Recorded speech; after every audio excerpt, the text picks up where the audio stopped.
So let me briefly introduce Shima. Um, we just learned that Shima and I met back in 2008 at Antioch when she came to study into the Master's in Clinical Psychology program, and also ended up sitting in on a bunch of classes in the undergraduate program as part of her education. And as I recall, had a lot of different directions she was wondering about heading and ended up heading into journalism after she uh, graduated. As I said, she's won many awards. She's won most recently a Peabody and a couple of Murrows and a whole long list of other awards. I've had the pleasure of listening to most of her podcasts, and just they're consistently excellent. We recommend them to you in a big way. Um, so that's a little bit about Shima. It's really nice of you to join us today, Shima. Thank you for having me. I appreciate it. I'm excited. I see some faces I know from I, 16 years ago. it happens.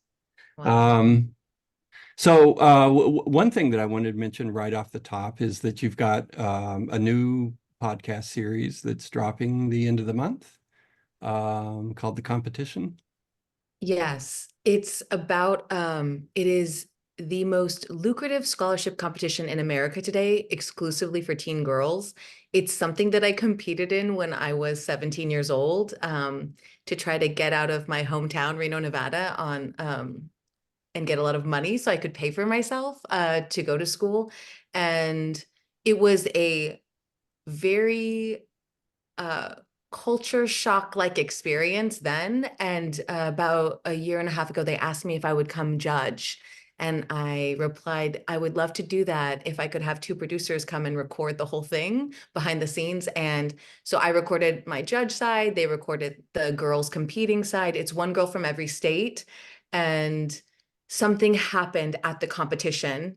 A Supreme Court decision was made public while we were there. And so 50 girls who had very different opinions all had to process this shocking news in real time. And the way that news was leaked to them was also a little bit upsetting. And so anyway, there's a lot of social justice in this competition series, which I thought was going to be more of a reality show series, and just like an exciting idea that I chased. But also it looks at what we ask of teen girls and how that prepares you for what comes afterward. That's basically, yeah, that's my promo. I didn't know if I was supposed to do that, but I did. You did. It's fantastic. And that drops, I think you said nationwide on the 29th. Yeah, the first two episodes are out on the 29th, and then they come out weekly after that for 4 more weeks, 6 episodes total. Fantastic. A lot of the people gathered here in Messy Conversations today aren't familiar with your work, so I just wanted to highlight some of the pieces. Um, I started diving into your work through Pink Card, which was just one of the most extraordinary things I've listened to. I think last time we talked, I told you every time I start to recount that story, I tear up. It really gets me. And it's a 4 decade long, 3 generation long story of women, Iranian women defying Iran's ban on women entering the national soccer stadium. And it's a wild, complex story. And how you found all the historical audio on that, I have no idea. That just blew me away. Another one was the vanishing of Harry Pace, somebody that I didn't know about. Over 100 years ago, Harry Pace founded the Black Swan Records, which was the first record label owned by an African American here in the United States. Did a lot of other things, and this story looks at I don't know, hidden identities, Um, and I somewhere I on your site I read this little blurb that while he was the first Black person to open a record label and then died a white man. And so that's just this wild kind of story. Very interesting. Um, you won a Peabody for Dolly Parton's America. Um, and asking the question, how is it that America comes together around Dolly Parton? And I have to say, even though I knew you'd won the Peabody, I wasn't that keen on, yeah, it's Dolly Parton, like whatever. I know that makes me an outlier, but wow. What I loved about it was how befuddled I was by the time it was over. I had no idea what to think. I still don't have any idea what to think. And so that to me is an example of really good storytelling. And I'll just mention two others real quickly. One I know that you're very proud of, the Flag and the Fury, Mississippi state flag, the story of Mississippi's state flag, which for 120 some odd years had the Confederate battle flag in the flag, and the whole process of changing that. Really compelling storytelling. And then last, there's more, but I'll stop here. I really loved Unerased. It's a short series, but and Unerased, the story of 700,000 people in the US who've undergone conversion therapy to convert them from being homosexual to heterosexual. And just such a, again, really compelling, beautifully told story. Um, so that's a little bit about what Shima does. Well, let me just ask you, what would you add to those summary introductions to your work? That is a very broad question, but I think people always ask me how I find a story, and how I've been able to find the stories that I have found. And I think my initial feeling towards research and also in my interviews is kind of finding an idea, or I think of like a monolith, like something that we think we know so clearly as like a collective. We are so clear about what this is and what it means. And then I try to hijack our idea about what that means and what it is, and kind of the agreed upon meaning that symbol or that person or that story has in America, and even for Dolly, like in the world. And so with Dolly, she was a boob joke, and um, I was basically given her biography and asked if I could come up with a story about Dolly. And it was supposed to be just one interview, and then it ended up being all of these rabbit holes I went down to kind of figure out that question of like, why does everyone like her? And I had just randomly been at her concert in 2016 at the right before the 2016 election. So the first scene of that series, I actually lived. And so I wrote it from experience of seeing this collective, very diverse group of people all love watching her. And then with Vanishing of Harry Pace, I was working on that after George Floyd's murder, and the ideas of race and like what is black and what is white, and what we identify as, and like and how race is dealt with in this country. It got very black and white, and then this man's story was showed you that race has been a little bit more complicated, um and it just flips. It shows you how awful things have been in the country for a long time, but also how people find ways to survive despite that, especially around issues of race. And then, I mean, I can keep going, but Pink Card was I go down a journey on Middle Eastern culture and how that connects to the South during Dolly Parton's America, but I was not the main host. So I kind of utilized Lebanon to go down that journey. The host was Lebanese American, but I wanted to say something about Iran. And for me, people think of Iran, or I saw Iran as a kid growing up in America as a place where there's a lot of like hairy, angry men screaming at the camera. And I just wanted to show, like, actually, for me in my family, the women are so scary. Like, they're the scary, like, they're the strong ones, they're outspoken. And my mom is actually in that series on accident because she was a translator. Um, and she was hilarious. So she helped kind of lighten the heavy load of that topic. But that was it. I could see that people perceived Middle Eastern women to be maybe like victims or passive, and I wanted to change that story. Again, that was a monolith, something that we kind of agree on, we think is true, we think that they're victims, and I was like, oh no, it's totally different. And that's how I kind of start working when I look at a story. So, um, so you were at Antioch and you studied psychology in graduate school here at Antioch.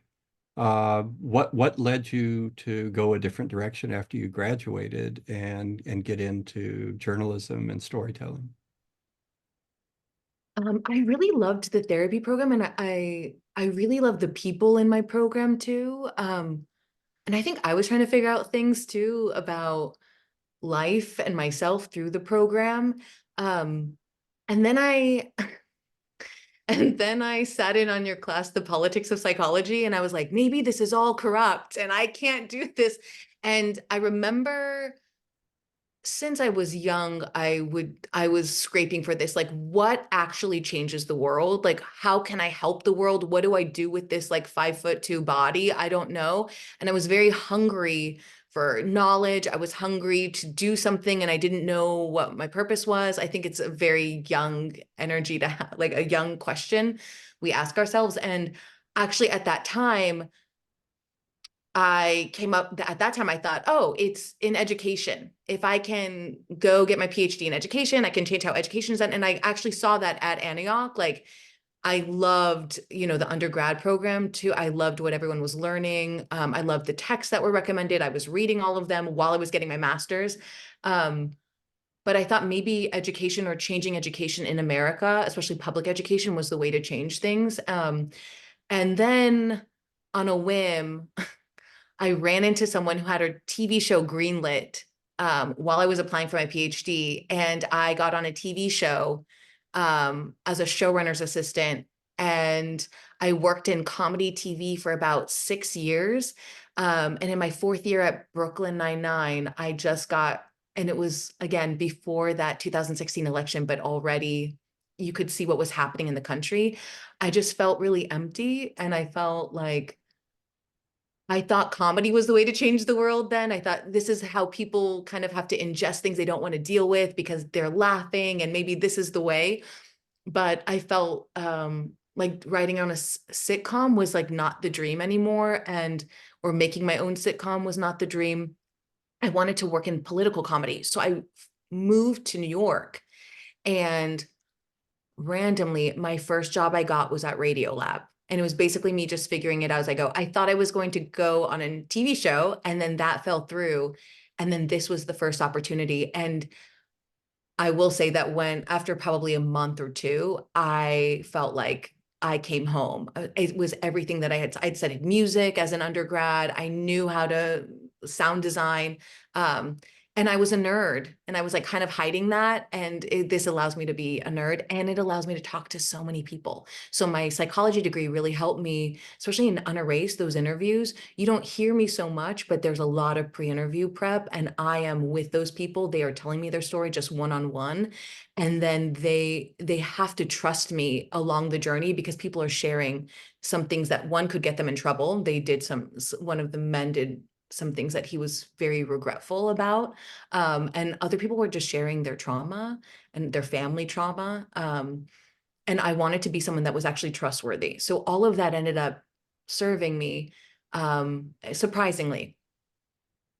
Yeah, I love the way you tell this and the role of happenstance in it. and which speaks to a kind of openness to, well, let's see how things unfold. And um, yeah, I think that that's an important story to hear.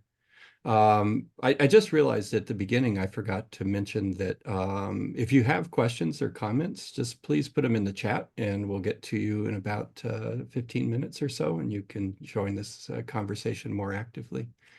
Um, so much of your work as I was going through it is, to me, it seems like it's dealing with um, marginalized people. It's dealing with issues of gender and sexuality and race, and often culture instead of politics so much. And I wonder for you what the interest in culture as a way of telling these stories and leading to social changes um, when you do this work. I think I don't know if it's necessarily intentional. I do think my work is very political without meaning to be. I try not to say that it's political, but uh I with like a story on culture is I can tell a story, right? So I am, of course, a journalist. Like I'm an audio journalist. So I'm asking questions, I'm researching, I'm finding the story that no one's reporting. I'm trying to find things that people don't know about a story that's already being reported on. So I'm digging up archival, I'm trying to know things before I go into the interview. So the person is maybe surprised by things that I'm asking them. But in terms of culture, it's like culture is a really great package to to deliver social justice. It's just a great um there is so much I'm trying to say, like even in the Dolly episode about Porter, I'm trying to talk about women's rights and like and divorce laws and how women couldn't have credit cards, like or didn't have credit, period. All of that I'm wrapping it up in a story about Dolly and her mentor, but I'm shoving as much as I can in there. Um, and that's the beauty of actually audio documentaries. You can do that in writing and also just in interviews and how you edit it together. So it doesn't necessarily have to be totally linear, but I do think culture is the easiest way. Like it's the easiest way to pique interest. I think everyone is. It's really accessible, and I also would like when people ask me like, who's your audience? I want it to be everyone. I don't know if that's greedy. I just want everyone to be able to listen to something I make, and hopefully hear something that doesn't completely turn them off, but that they can follow a story to like get to some new understanding. Um, that's my hope. So I think culture is easier as a bridge than, politics. Yeah, and I'm thinking specifically right now about the Pink Card series, and that all of this in a way, the women involved in that story, it's kind of a political primer, an activist primer for us. But what was motivating them was culture, sports in this case. We want to get into the stadium. We want to see the soccer game. We want to root our team. Um, and and yet the what that ends up touching on is larger liberation issues for women in Iran. Um, yeah, and it seems like that thread plays through so many of the stories that you're telling. Not all of them, but so many of them, whether it's music or sports or something else. Yeah, this is maybe a less PC idea about that, but it was also nice because ESPN 30 for 30 can fund something like that. You know what I mean? So it's also like through sports, I got an audience that might not care about women's rights in Iran, but have our audience members for ESPN 30 for 30, and they were willing. Like, there's an episode that's about the decapitation of mannequins, and it's not about soccer, but there's a reason that I tell that story. And I also was trying to show, we always think things can't happen to us or can't happen in this country or can't happen to, in certain places. And I was trying to show, no one thought things could happen like that in Iran either until it happened, and part of it is like I do feel like a connection between I feel like I'm two identities at once. And so I was trying to show the connection of that, but I re-listened because I have not listened since it came out. It's really hard for me to listen to something because I will just edit it. Um, but I just recently re-listened for this, and I thought, wow, there is some stuff in here that could be really helpful to all the kids protesting right now. I felt like the Iranian women and girls, they taught me how to fight. Um, and how to deal with things that are very nefarious, and also how to fight and then also not let someone usurp what you're fighting for and still find yourself without rights.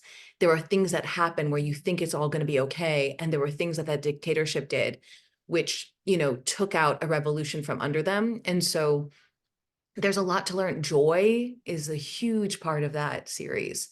And I'm seeing it now. So I don't know. I just going back, I felt like, oh my God, there's so many lessons here. I need to like relearn about how you do this. But it was fascinating, even for me. Like growing up with an Iranian mom who loves soccer, it was a fascinating journey to find those girls and women and all the things they'd gone through, and all the things they'd sacrificed to watch soccer.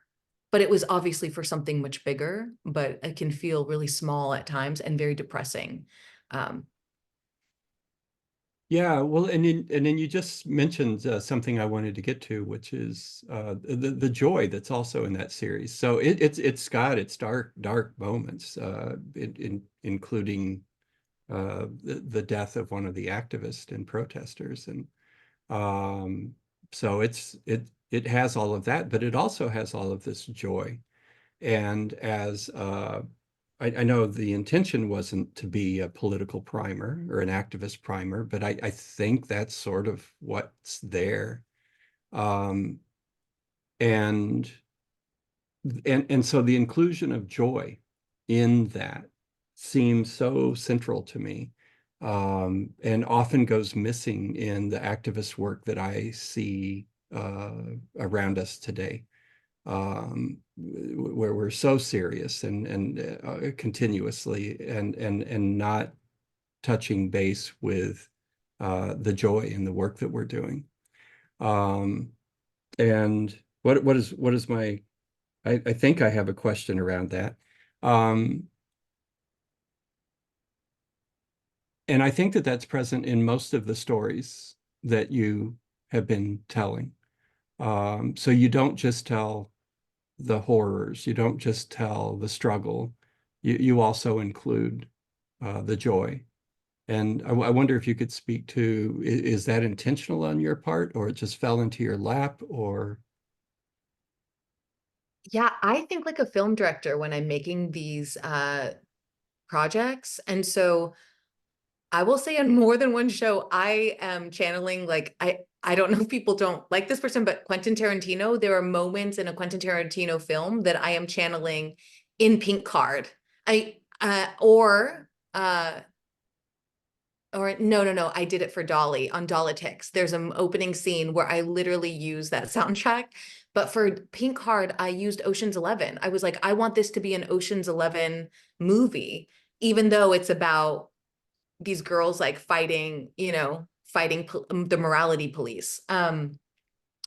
Anyway, I always try to entertain. It's so I'm not just like finding joy from the people I'm speaking with. Unerased is not that much joy, but there's a moment when we interview John Smid, who converted all these young men from gay to straight, and who was like in the closet, out of the closet, in the closet, out of the closet, like was going through his own process, but a lot of young men were so angry with him, and rightfully so. And we interviewed him for several hours over several days. And there's this moment at the end, I wanted to capture his love story with his current partner. And he did not want to tell it. And, I was supporting as a producer on that episode. So I was quiet, But when they wouldn't tell it, you hear this random girl from the back go, tell us, like I'm like cheering, I'm like, do it, because they're like, I don't know if we should tell this love story. And I was like, do it. And I know that it's sensitive because of what he did, but he found love so late in life. You can hear the loss of so many years of his life because he could not go against the church.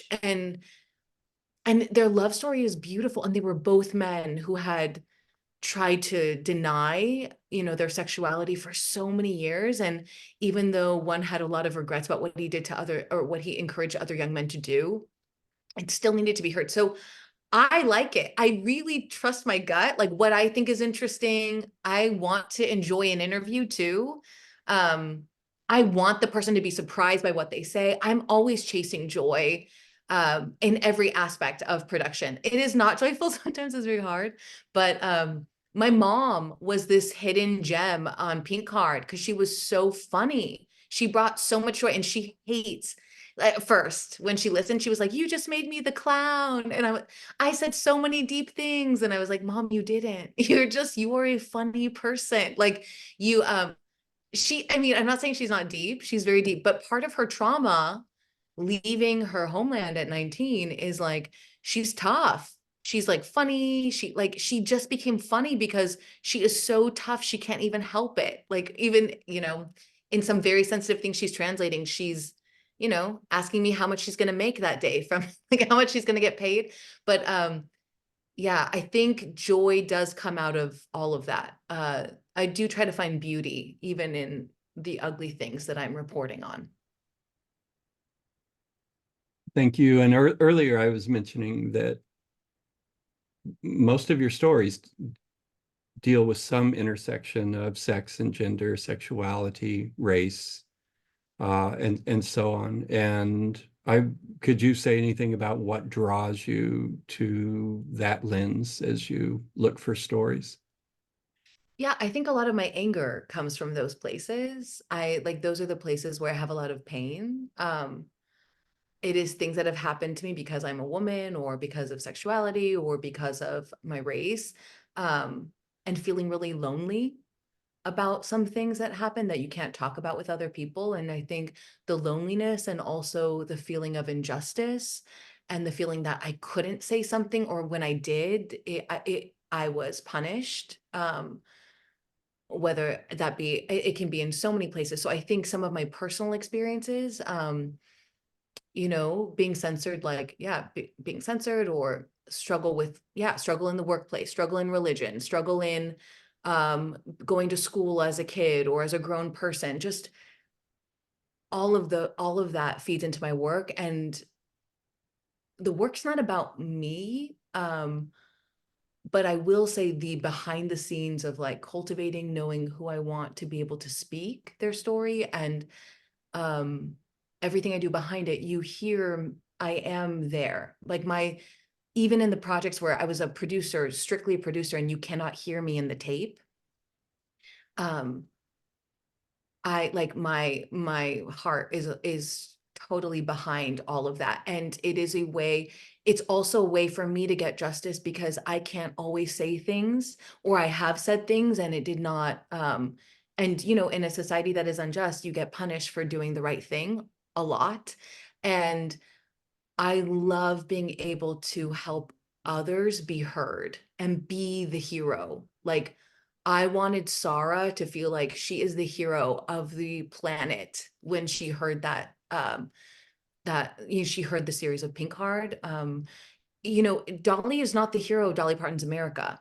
It's all the other people. They got to say their story, Grandma Betty, um, Justin Hiltner, who's in episode 6, who was coming out and like was trying to come out and couldn't because of the environment he was in, and then finding solace in Dolly's music. Nelson Mandela is in there.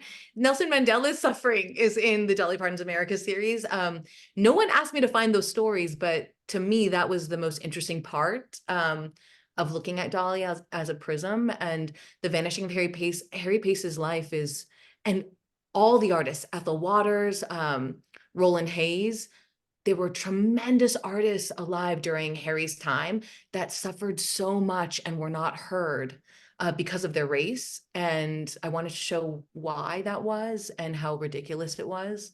And Harry Pace's family like lost their grandfather. Like they had no idea who this person was because of the tragic end of his life. Even dealing with his own race, he was of mixed race. So anyway, all of that, and there are times, as a Middle Eastern person, I'm like, what am I? Am I this? Am I that? And um, yeah, all of that is stuff, all the things that I've struggled with behind the scenes, I want other people to not feel alone. And so those are the stories I look for. Um, and I also ask why now? Um, and usually there's always a reason.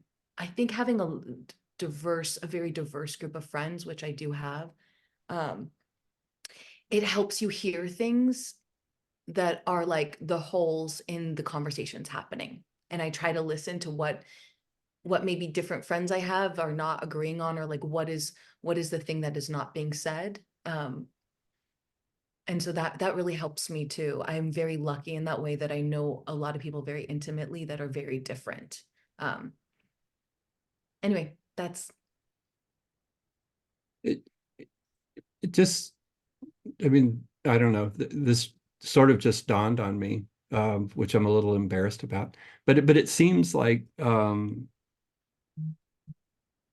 your work in a way is also indirectly a way for you to tell your own story. Is does that resonate or no? yes. I think I couldn't tell them well if I did not feel that close to those stories. Of course, I'm not Harry Pace. I'm not, um, Kiese Layman in Mississippi. Like I'm not, I really love Casey Lewin from Mississippi, but I really, there are people that I really love in the stories, but yeah, because at the end of the day, I'm editing too. So I have to know what the meaning is, and I'm curating all of this tape. I do so many more interviews than you ever hear in a show. I'm literally getting a PhD on a subject, whether it is race or women's rights or like history of America through Dolly's career. I am making myself get a PhD. I'm figuring out what the PhD is in and then getting one in that subject.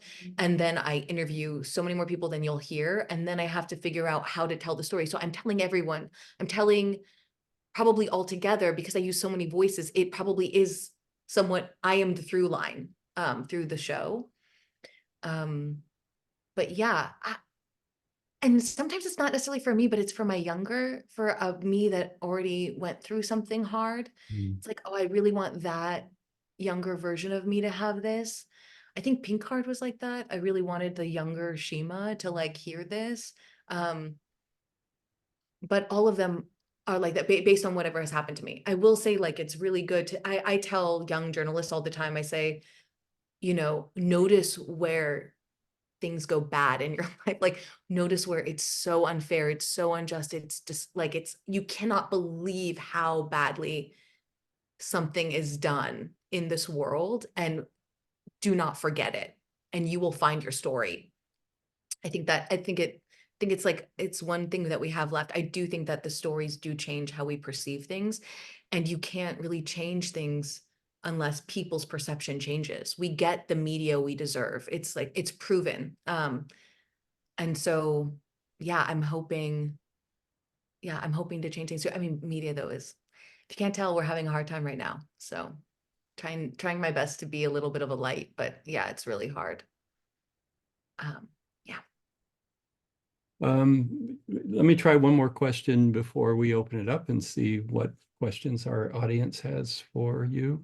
I'm really grateful for the conversation. It's always good to be in conversation with you. Um, and it's around the role of, and you started to touch on this just now, but the role of storytelling in the work of social justice. Um, Social justice is complex work to take on, and you need all kinds of different skill sets. And I wonder what your thoughts are on the place of storytelling in the work of social justice. Yeah. I think it matters so much. Um, we are so inundated with so many things these days, but I like so many platforms and on apps and people that can text us at any time. I think things that stick with you, if a story is really well told, you keep thinking about it. Like it lodges in your brain and it moves with you as you interact with the world.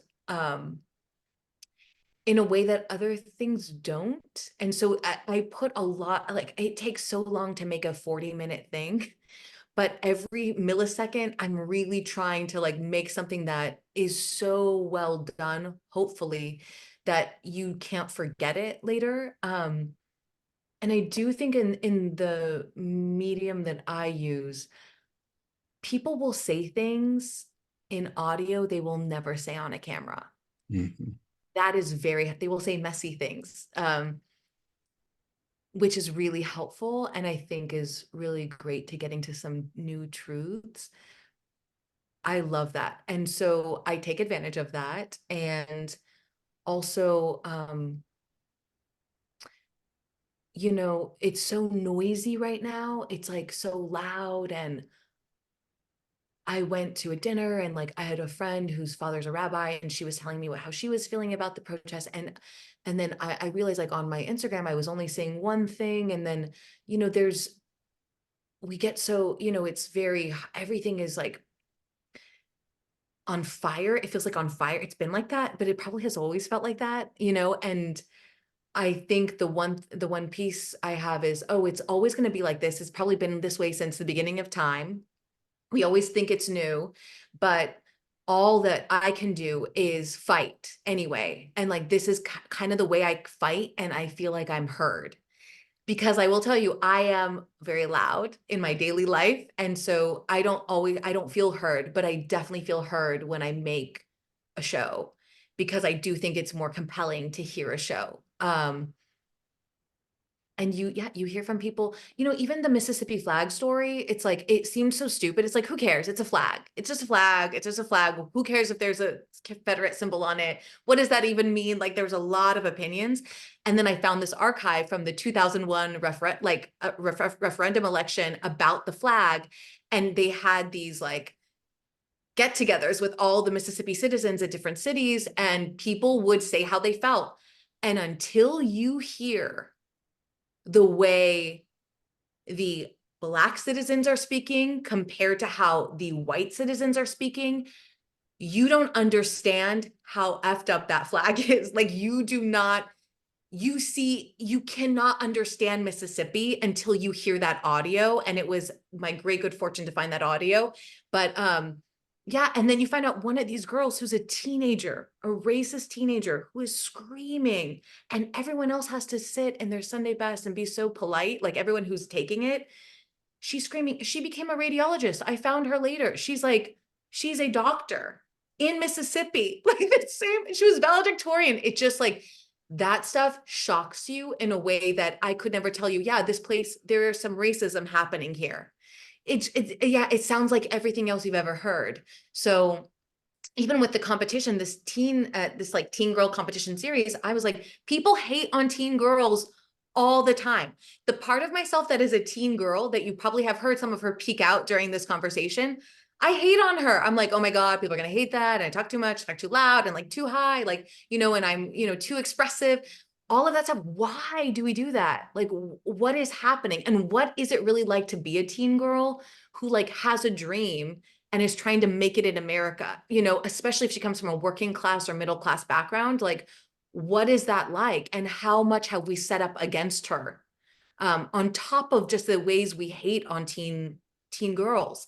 And so that was a way, I feel like the story of the competition, which is to me, like, it's like it's like Survivor for teen girls in a way, not so deadly, but it's an interesting, I gave it a frame and a story.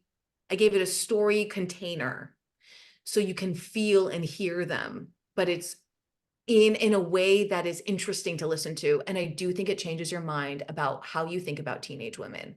And especially the girls who like act like they're ditzy, but really then you start to hear what they are saying about their lives. You never forget. You'll never forget it. And so I that is how I use storytelling for social justice.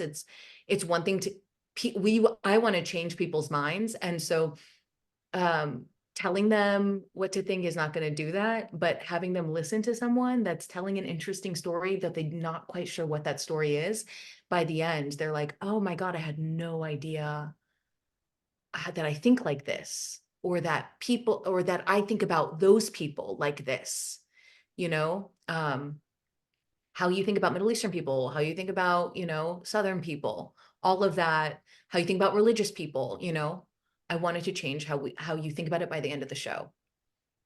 And telling a story is a good way to do that. So you don't quite know what you're getting at the start. I am never coming at you saying, it's this crazy thing about the Supreme Court that happens in episode 5. You just got to get there. I go, it's 7 girls, like 50 girls and 14 days and one winner. That's how I sell it.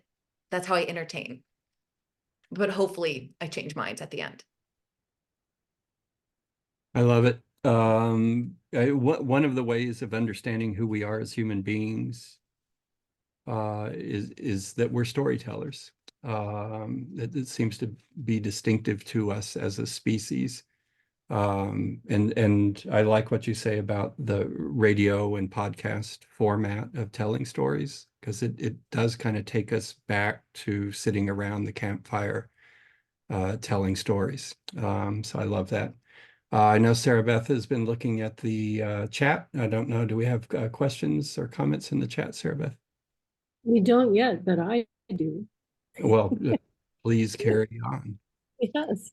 When you just said we get the media we deserve, that did something inside me, in my body, and it resonated, and also just reminded me of many things I've been thinking about lately, including the power of media, or the media, whoever we identify as the media.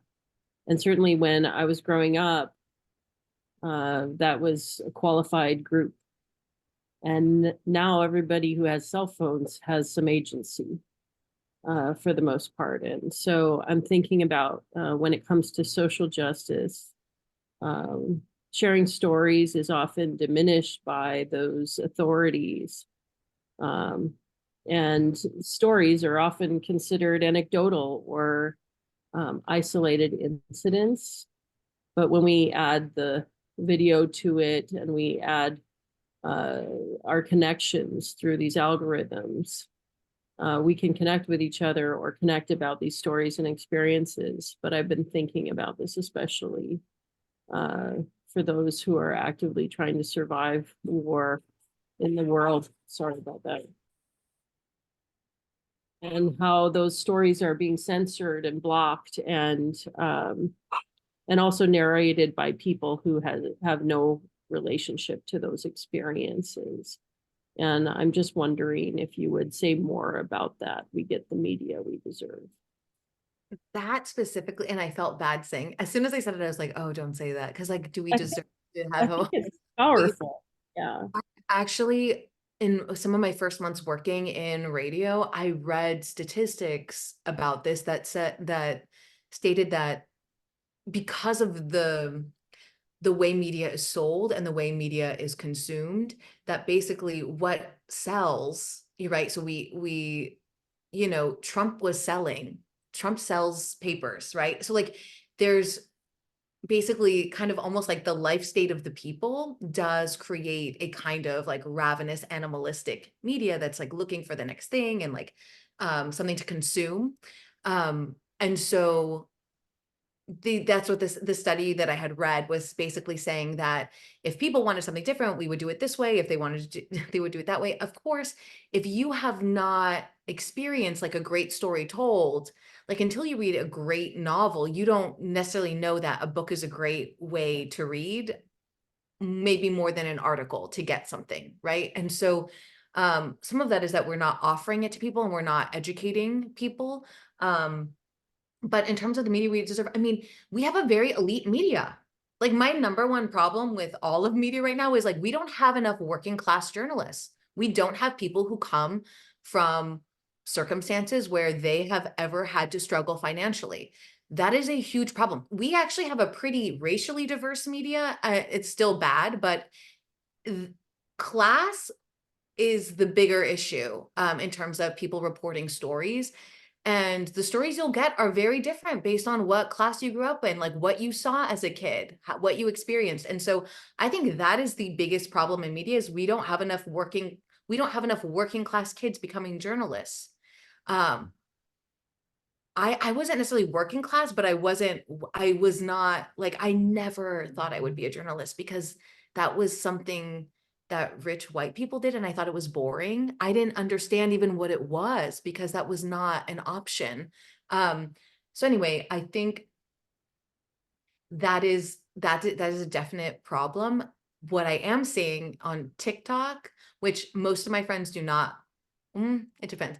My friends in media are not on TikTok, but I find TikTok to be fascinating because there are women reporting shit that no one has the guts to say anything about in the news. And I get some info quicker there than I will ever get in a publication. And I love that. There's now a lot of stuff that comes through that probably is not perfect, so that's the challenge of it. But I think the reason a lot of this younger generation just sees things differently is like 2% of the TikTok users are American. So you get a lot of info from all across the globe. And you have people reporting things before anyone else will touch it. I see these teen girls going on deep dives. Like, I'm like, oh my God, you need a job. Like, I will, like, I wish I had more money, I would hire you. Like, they are doing their own reporting. It's like, so people trying to do what's right. And you can tell that they have experiences where they feel like this was not done well when they went through something like that. But it's been great. Like, there's a whole community on TikTok. I don't know. You have to find the people to watch. And also there are other issues happening there, but they're doing journalism. People are making their living off journalism on TikTok right now. There is a journalist who is known for her TikTok account more than the the respectable publication she works for. So I don't know, things are changing so quickly. Yeah, I am very concerned though about jobs and things like that in the future for everyone. Yeah. Yeah. Anyone else have questions or comments for Shima? I don't think I've said anything messy yet. Oh, well, there's time. Asa? Yeah, I don't know how messy this will get, but I'm curious, just going off the last part of what you were saying with the future of journalism, and um, as everyone has, I'm sure, and on TikTok, of course, too, there's a lot of focus on AI now and like AI impacting journalism, and I've seen it, especially, or heard it, especially with sound. I think it's getting very good at replicating voices of, um, Drake just put out a rap song where he is using the voice of Tupac, AI recreated. Um, and so I'm just thinking about the way that might impact podcasting and audio journalism, and how we verify those stories, or the importance of having someone be able, like a journalist or an individual, be able to kind of explain how they found, archival audio, something like that. Is this something you're thinking about, or how do you see that impacting audio? So it's already impacting audio. So for the Vanishing of Harry Pace and Pink Card, and even for the competition, I used a program that mimics my voice. So I write the script it is not in the episode you hear because it sounds like robot Shima, but that was a job on Dolly Parton's America. Someone actually cut things up and put it in a, like, you're working on 9 episodes at once, so you need someone to help. So, hey, here's the script. This is where the audio is for that. Can you cut it in these chunks, put it in here, and put it up in Pro Tools while I'm working on this one, right? So you have some like labor, audio labor doing that. But after that show, I never needed that again because the script is so quick. I can just cut the audio myself so quickly using the actual script in the session, that you can't do in Pro Tools. And I would do that into script and then it would get, exported into Pro Tools. Anyway, this is very maybe in the weeds, but I'm basically trying to say it's already happening. Like, that's why I could make a podcast by myself much more easily than I could 4 years ago. And then, I saw a video this morning. I don't know where Elon Musk was telling this group of Middle Eastern men, like it was a random like business kind of conference. And he was saying that most jobs were going to be AI in the future. And that basically the biggest problem is going to be that people won't have a sense of purpose because work gives people purpose, no matter what the job is, like a sense of accomplishment each day. And so that there would probably be universal basic income, but where would our purpose go? And that is frightening to think about. The thing that you cannot replicate in what I do is I have to convince people to talk. Then I have to do so much research and so much deep thinking about what to ask them that will lead to something surprising. And then when you're in the interview, a lot of it is some of the biggest parts of that I love in the work I've done is my improvised question. I will have already written all the questions for the host, but when we can't get somewhere I will jump in, and that is where you get something new and something interesting. And the best part of an audio series is the things that are kind of like, oh, there's a part in Poor Things, the movie that was up for the Oscar. I loved Poor Things. Anyway, there's a moment where Mark Ruffalo looks at the camera and he starts doing like a New York accent. Like he shouldn't do that. And I was like, why did the director let this stay in there? And he looks at the camera, like into the camera, but the audience loved it online. Because you can just see Mark Ruffalo and you almost love the mistake, makes the movie more beloved. And that is my concern about AI. Like the human parts of art are the best parts. The parts that an AI or some kind of programming could have done is much less interesting.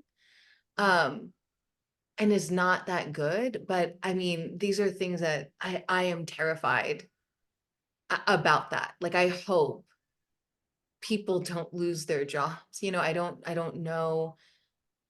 You hope that it leaves space that you can, I'm sure you guys are all talking about this, but it leaves space so that you have better jobs, but I'm not sure if it's going to do that. I don't know. I'm very concerned, but it's already in my field. It's already happening. There are articles that are printed that you can tell a robot wrote it. When you go to a website and there is an article and it plays audio, that audio is a robot. It is a human sounding robot. And I love that because I want to sometimes listen to the article and I can go on a walk, but that's a robot. That would have been someone paid for. I don't know if they would have paid for that person anyway, but yeah, it's everywhere now. I don't know. It's scary. Does anyone else have thoughts on that? I would love to hear any kind of encouragement. Maybe we can talk a little further after the 5 o'clock. We got a couple of questions in the chat. Molly Barrett, would you like to bring your question into the conversation, Molly? Yeah, so I'm really interested in, first of all, thank you for being here. I'm really interested, knowing that you have a background in psychology, how learning about countertransference has influenced you as a journalist. Yeah, what that is. Okay. Do you want to explain to everyone what countertransference is? Yeah, countertransference is basically when a therapist projects their own internal experiences onto a client.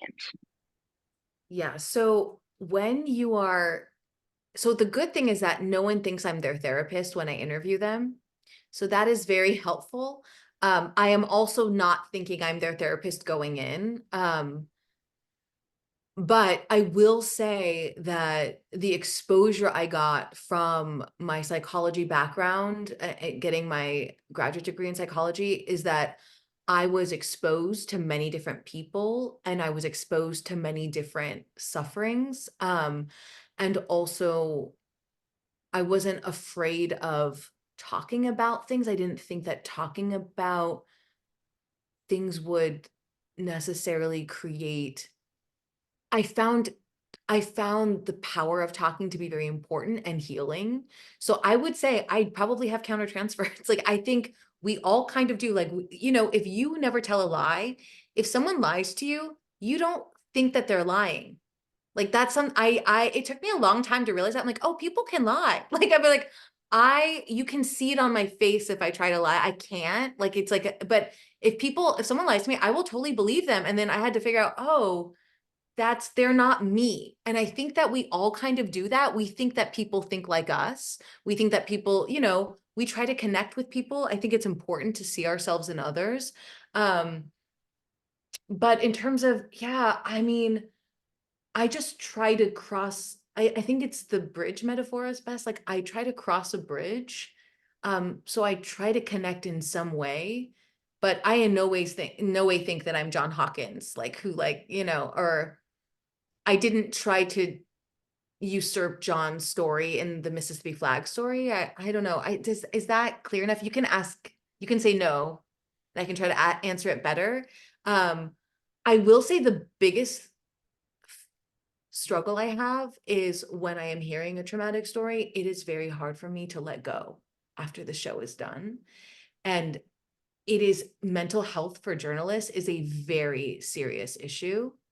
And I thought I was tough enough and strong enough, and I really suffered because you are exhausted. When The Flag and the Fury was a breaking news story, so I was working around the clock. I was on constant calls with senators and legislators, and also I was dealing with, John's trauma, Clara's trauma. Clara didn't even realize she was traumatized, and her kids told her, "Mom, you can't remember this because you were so traumatized by being a by being a Mississippi cheerleader at a time when there were no Black cheerleaders." And so she would call me and tell me, and there are people who call, especially as the show is being created, they have concerns, so they're calling me. So I am dealing with a lot of feelings, and I'm a buffer for a lot of feelings. One person shouldn't be taking all that on. And for the competition, I was not the only person. And thank goodness I had two other women that were fielding a lot of the feelings. And there's probably going to be more when the show goes out. Um, but yeah, it's an issue. And I think that it is dangerous for me. And I have had to learn that. Um, it's really hard to let go of a show. People still call me, the kids from the Dolly Parton's America class, they call me, they tell me when they became a lawyer, when they bought a house, you do create a relationship, but you have to keep some separation. As a producer, it's much harder than a host. People are scared of a host. People are not scared of a producer. So anyway, yeah, that has been really hard. I would say that for any job that you have, if you are coming into contact with trauma daily of people's trauma and you're thinking about, and you might be thinking about your own too, but it was really hard. Yeah, you have to take breaks. You have to just completely unplug from your work. It's good to have friends that are not journalists. I have friends that don't care at all about my work. That is so healthy. My friends don't care. They go, who? They don't know anyone in my field. They just they kind of make fun of the fact that I am in podcasting. So that is really good. They don't care. But on top of that, I do care about the people I interview, and that is hard. And I need to be better at it. Taking time off is really important. We Thank have you so much. we have reached 5 o'clock, so we want to formally end. I see a number of people have already left. But we want to thank you so much, Shima, for joining us today. Shima said she can hang out for a few minutes if we want to continue the conversations informally, so we invite you to do that. We hope to see you and a friend back next week as we look at BIPOC archives, queer BIPOC archives. So very much looking forward to that. And now we'll continue in a more informal way in our conversation with Shima. And just playing on the current topic, Shima, which isn't something I'd really thought about, journalists and the need for self-care. And then you started to articulate some of the ways you engage in self-care. I don't know if you'd like to say more about that. And then I see Lisa Munoz has a question too. I am not in therapy now, but maybe I should, but I have been. I was during Pink Card. That was really hard too because I was watching a lot of footage of about Masa Amini's murder and also her mother crying in a hospital. Like I was dealing with my own family trauma about the revolution and what my mom's story. So I think therapy is good. A good therapist is better. And having friends that have nothing to do with your job. I would say that for any job you work in, you should have friends that are not in your field, because it gets a little bit, you feel like you can't say certain things, it's a very small world. And so, yeah, I walk a lot in the park. I run a lot outside. I don't go to the gym. Everything is outside, outside, outside, because I am so much inside writing, reporting, interviewing. Yeah. And so some of it is really hard. And I would say, yeah, taking time off between projects is important. I haven't always had that luxury, and that was really hard. But I'm doing that now. Yeah, it's really hard. And also you do this huge story, you give your life to it, and then it's done. And like, there's probably things you want to tweak or something, but you're working till the deadline, and then you got to move on. And I'm kind of like a nomad, like in that way, or yeah, I fall in love with something and then I have to let it go. Um, and I'm not doing another story on Iranian women, right? So that's not I do a different beat each time. So it's really hard. I would say vacation. And if anyone has recommendations, I would love to know. I read a lot too. Oh my God. I got so into reading fiction last year. It healed me. I read so many fiction books. I read 85 books last year. That was like, I literally healed through fiction. It actually, I think, helped me more than therapy. And I'm not sure if I should say that, but there was something about reading fiction. I just felt like I loved all the authors. I'm like, oh, we're all like, look at all these artists. They're like trying to say something. Like we're all going through shit. Like I felt so connected. I was a judge at Tribeca Film Festival last year, and I watched for audio, but I watched 15 documentary films in a week. I just lived in a cold movie theater, and I was so inspired. So I always have to fill in my inspiration tank too, because you can't put out what you don't have inside. So for me, just as an artist, it's important. But it was lovely. It was like, wow, there's so many films and people don't even see this. And someone gave their life for 5-10 years to this. And like, it's so interesting. And I didn't even know about this. It's just so joyful. And I think I try to give myself joy the same way I try to give the audience joy, and I try to find joy in the stories. I really have to give myself joy. It is hard. I think about happiness a lot. I really love my job. I love the work I do. I feel very lucky, but it can make you miserable because it is scary out there. Gonna have to And have you back to have another conversation about the healing role of fiction. That's something I believe very deeply in as well. Lisa, you have a question? Hi, Shima. Thank you for being here. The question is actually from my mother, who's 94 years old. She was a social activist, and she has a question for you, Shima. Wow. Shima, first of all, thank you for being Shima. My question is, have you ever faced problems of censorship or restrictions on what you can or cannot say? Yes. Yes.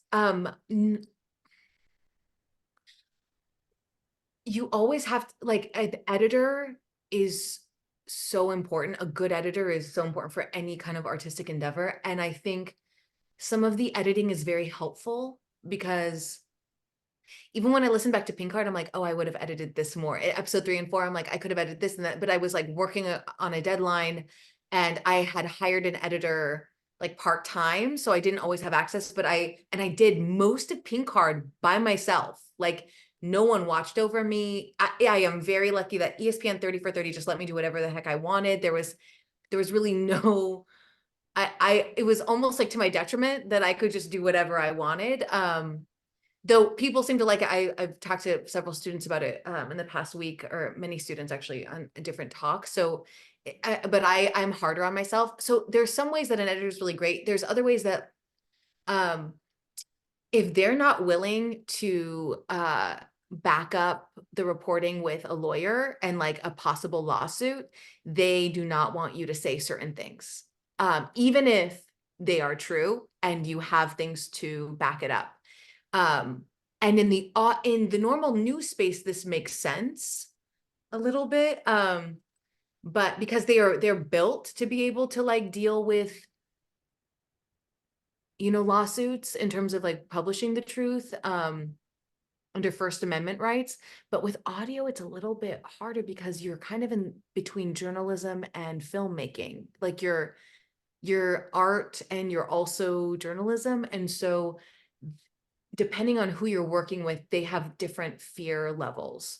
But I have a friend who works at the New York Times, and they were talking about reporting on this current war, the Palestine-Israel war, and like even my friend who just won a Pulitzer, said that she was at the award ceremony and no one, this is a year ago, and no one would say Palestine. They would not say the P word. And she literally had to interrupt the ceremony to say it. And she is sure she'll never be asked back. But I think that that's happening everywhere. Just, it doesn't matter if you're a news organization or you're in the arts, you're Disney.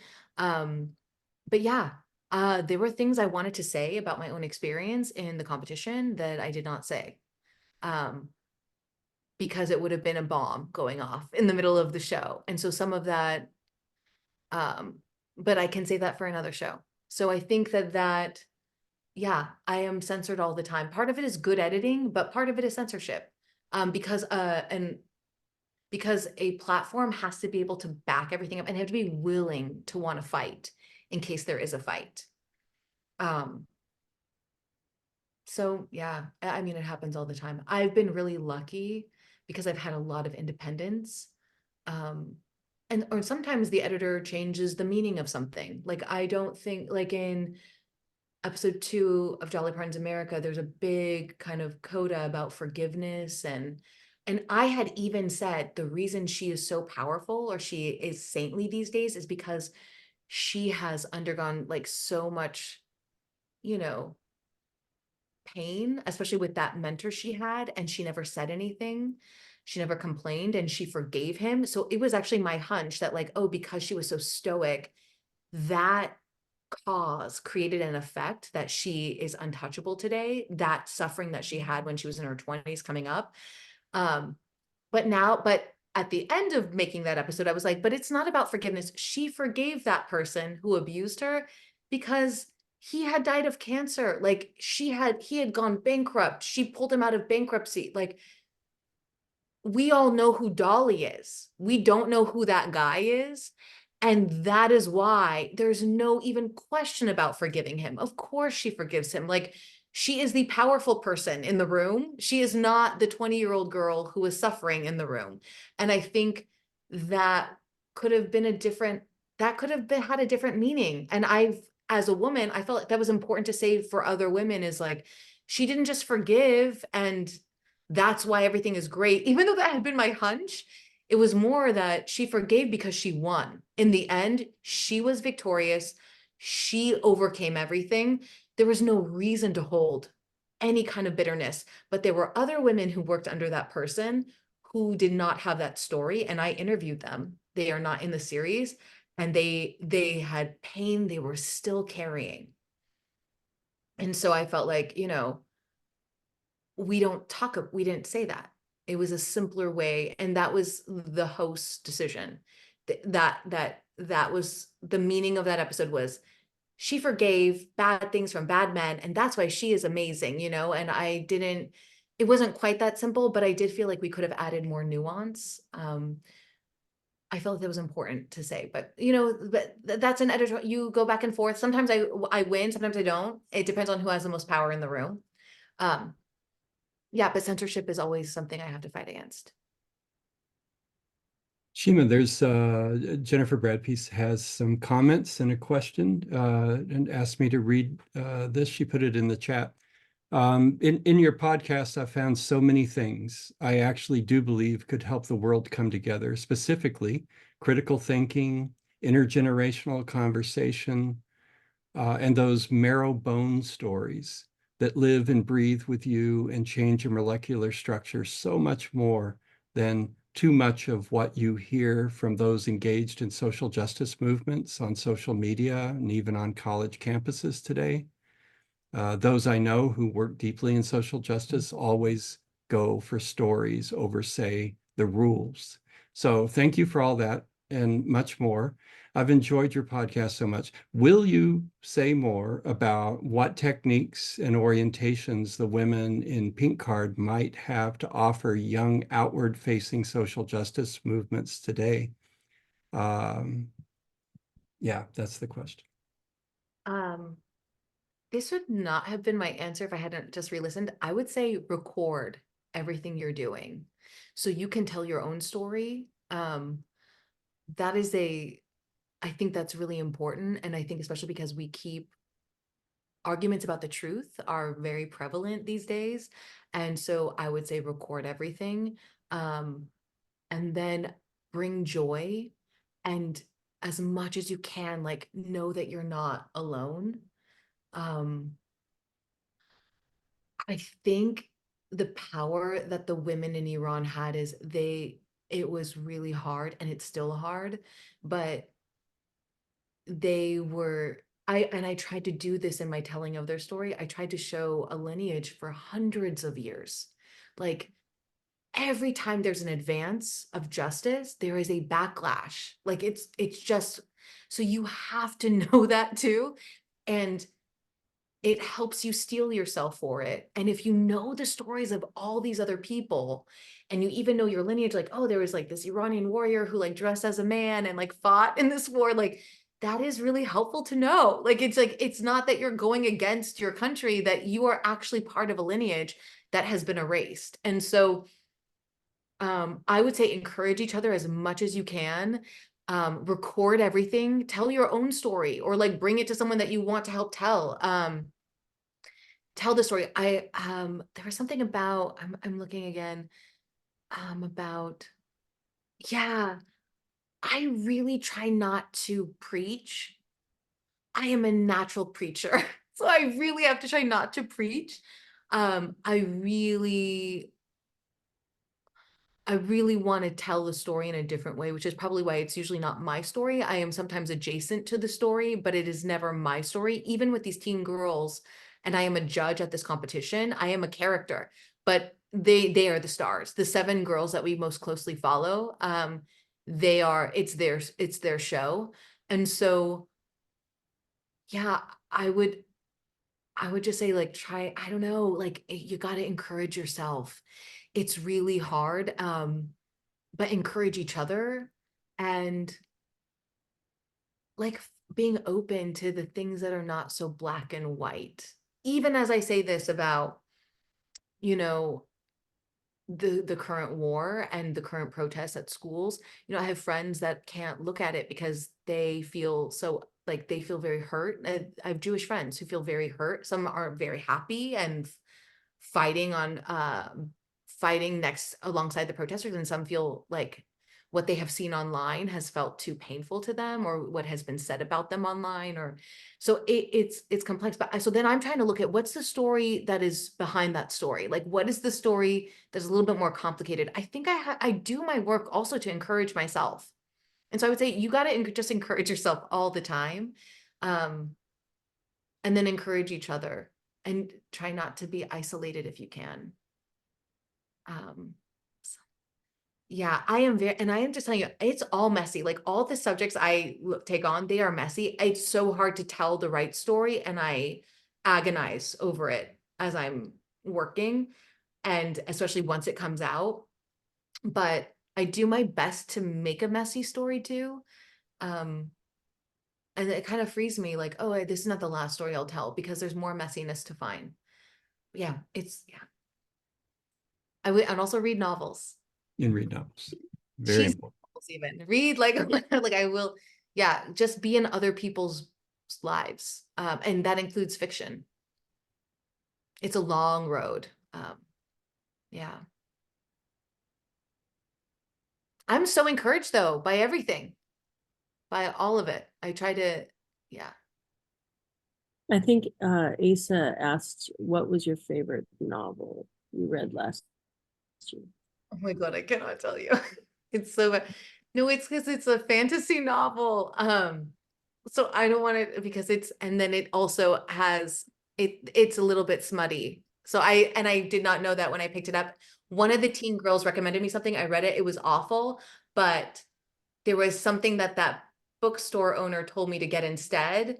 And I had also picked that up, and then I read that second, and it was amazing. So what can I tell you that I won't be totally embarrassed by? So Just give it up. Give it I up. read, I mean, I read love stories too. Like I read, okay, yeah, okay. Do you want something really cheesy? I read this book called The Love Hypothesis. It is a smutty romance book, but the girls in it are trying to make it in academia, in the sciences, and all the shit that happens to these women. I'm like, there is someone who's fighting the fight. So I would say even stuff like that, I need it. I need like light, cheesy things to help like nourish me, and that helped. I also read like classics. I reread Count of Monte Cristo, um and that was amazing. But it was like, yes, I felt like, yes, I'm getting revenge. All I want to do is get revenge. I just like, on behalf of others and behalf of, and the things that happened to him just gave me perspective. Like, wow, I have been screwed over, but not in this way. Like, this is a much worse way to be screwed over. So I read classics, and I also read a lot of literature by women. Was there a really good fantasy one I read?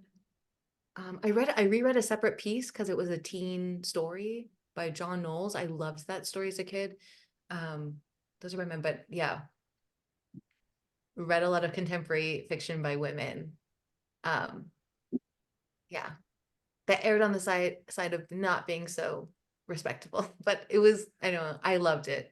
I loved hearing about scientists dealing with real life issues of being a scientist while also falling in love. Shima, it's been great to be in conversation with you. And really, you've really brought a shot of joy and inspiration to us, I believe. You've been getting lots of love, lots of hearts and clapping, and good comments in the chat. Your latest project is dropping in a week. 7 days, yes. I will be doing a fierce social media campaign out of contractual obligation.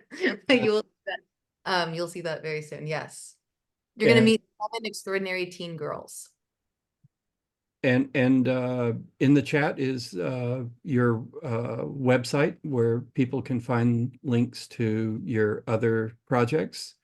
And I assume that they can find the competition in all their regular favorite podcasts places. Yes.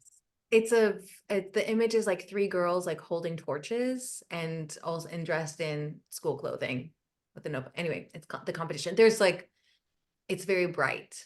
Yeah, if you Google the competition, Shima, you should probably find it. Right. Thank you so much, Shima. Thank you guys for having me. I appreciate it. I hope it was interesting and messy enough. Yes. Okay. Thank you. No, thank you. Thank you. Thank you very much. Thank Your you. joy. Thank you.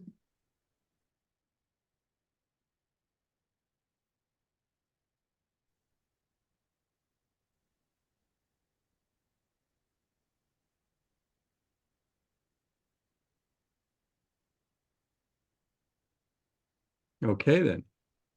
Oh, Wow. thank you.